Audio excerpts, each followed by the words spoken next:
Ya, pemirsa, sebagai upaya meningkatkan kepedulian serta mengedukasi siswa, orang tua serta masyarakat sekitar terhadap lingkungan melalui pengelolaan sampah agar menjadi produk ramah lingkungan.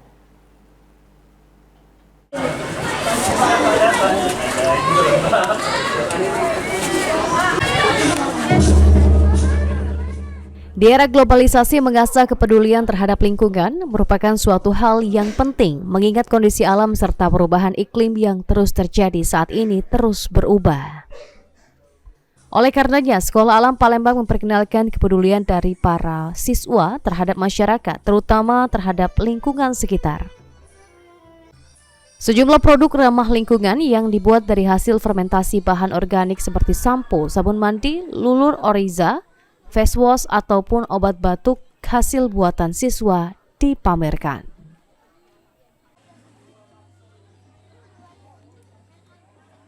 Pasti tujuannya yang pertama adalah mengedukasi siswa, orang tua, dan masyarakat sekitar terhadap kepedulian mereka terhadap lingkungan.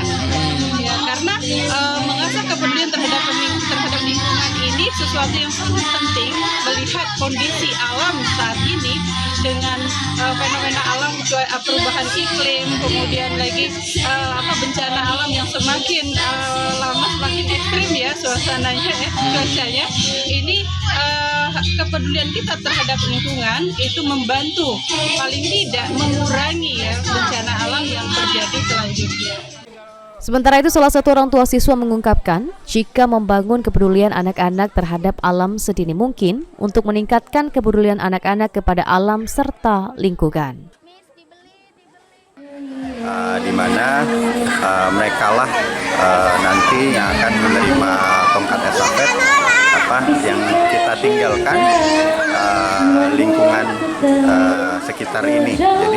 Jadi dengan apalagi dengan isu global sekarang terkait lingkungan yang kondisi lingkungan memang terjadi penurunan yang cukup parah. Jadi memang sangat perlu untuk dibangun kesadaran bagi anak-anak kita sedini mungkin terkait kelestarian lingkungan begitu.